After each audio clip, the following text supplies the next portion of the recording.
Man, the Wano Country arc is really starting to amp up. Now, I've been taking my time with this one. I proved my point to my soon-to-be brother-in-law that my raw millennial attention span is far superior to his Gen Z lack of attention span. I had no more clever way to state that.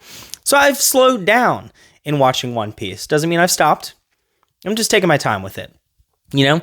And over the last couple weeks, as I was dying of the flu, you would have thought that maybe I would have watched more, but no, nobody. No, I did not. Now, I have watched a few episodes, though, and I've got some speculations. I felt like I would go ahead and talk about it. Instead of going through the entire Wano Country arc, I would discuss a little bit of what I've seen thus far, because it's a really long arc, and I've already seen round 1 of Luffy versus Kaido. So I figure, why not go ahead and discuss it? Now, for those of you that are pretty well caught up with the series, or at least well into the Wano arc, you're going to know exactly where I'm at. I'm going to pinpoint it. In the last episode that I saw, not the last episode, the episode before the last one, CP0 just showed up. They're just here discussing weapons trades and all that jazz. So that's cool. I think that the Navy will show up to some extent. Maybe not anything too crazy, but I think somewhere near the tail end, we're probably going to see some naval presence, because there's no way that CP0 is not going to catch the fact that Luffy's out there rampaging about, because he is the worst infiltrator in the history of anything. He's in labor camp now, because Kaido's just, oh yeah, Luffy's here, okay. And then he one-shots him. Now, I will say, Luffy is already noticeably stronger than when he tried to put a thwack into Big Mom. He definitely improved right in front of our very eyes as he was fighting Katakuri. And we got to see it in action a little bit. He actually gave Kaido a bit of a thwacking, and I thought that was really cool to see. But Kaido can take a hit. In fact, he can take several hundred of the dang things, and as soon as he deals one, Luffy is out cold already. That being said, we can see Luffy getting stronger right before our very eyes again. The life of prison really is doing wonders for him. He's even making some new friends, which is pretty dang cool too. So I think it's only a matter of time before Luffy makes it out of there, and he's not going to be weaker for the effort. He's going to be, in fact, stronger and wetty. He's going to be wetty to go round 2 with Kaido. So I am very excited to see that. But guys, what do we really expect out of this arc? Because I'm seeing some drawbacks here. They've mentioned the fall of Doflamingo and all that jazz as CP0 is begging for weaponry from Wano. I gotta tell you, that parallel right there instantly clicked in my head like, oh yeah, that's right. We had ourselves Doflamingo, who in secret was actually a big old jerk. And anyone that spoke up against him or anything like that got turned into toys and then eventually thrown down that little pit. And he still came crashing down. So think about this.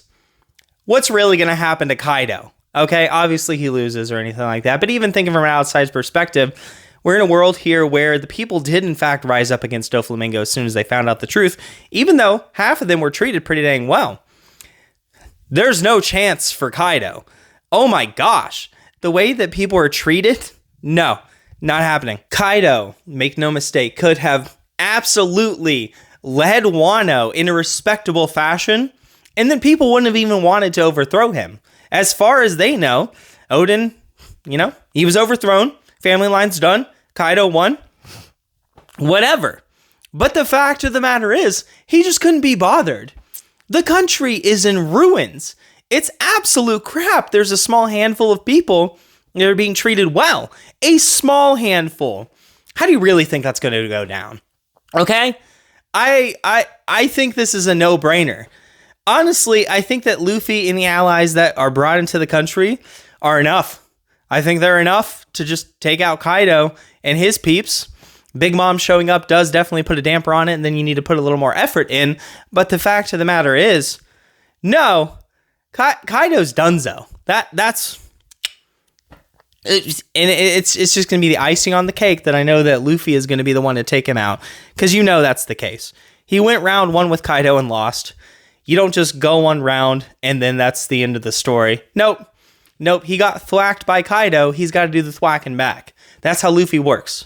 Okay? If he gets beat up by anyone, he has to be able to beat them up back. That's just the end of the story on that one. So I am definitely looking forward to that. I feel like Jinbei is going to return soon. Now that Big Mom just showed up. She literally just showed up. Jinbei can't be too far behind because he was only sticking around to get the Sun Pirates out of there. And so, if she's no longer there to be beating up the Sun Pirates, he's got to be making his way over too. So I think we're going to see the full crew again soon. I'm so excited. Some of the fights we've seen are just nice. Zoro running off and doing his own thing. It's so in character. Like, they're about to do the raid. They are about to do the raid. And he's off in the middle of nowhere, drinking sake and exposing rigged games. I just don't get it. He was fighting like a tiger with a sword and was like, I'll meet you guys in a little bit. And then he just boards a ship and leaves. And everybody's like, where's Zoro? Are you serious? And no one's worried about Luffy being stuck in a labor camp too, because they're just like, oh yeah, he's going to make it out of that. Like, sure, we'll send like the ninja guy over and it'll be taken care of. Probably don't even need him.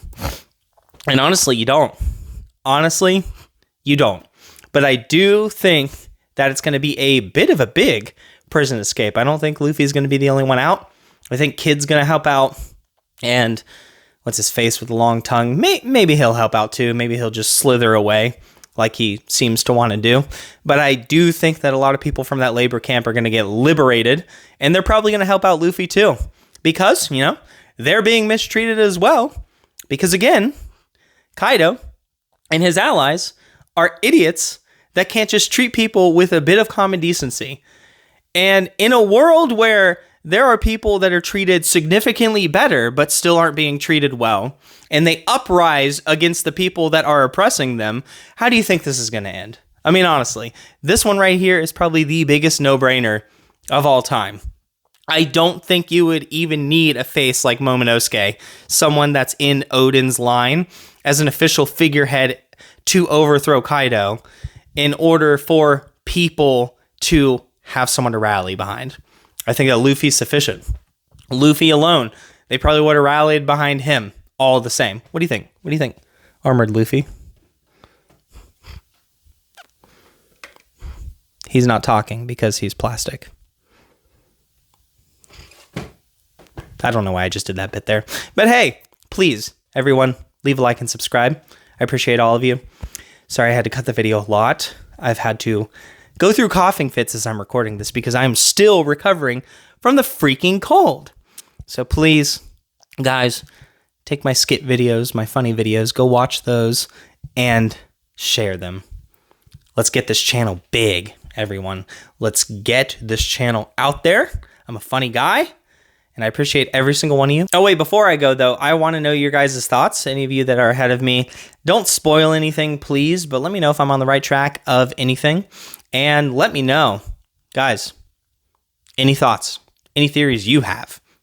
I want to know. If you're just about at the same point that I'm at, let me know where you think it's going to be going to. And just, that's about it. Thank you. Bye.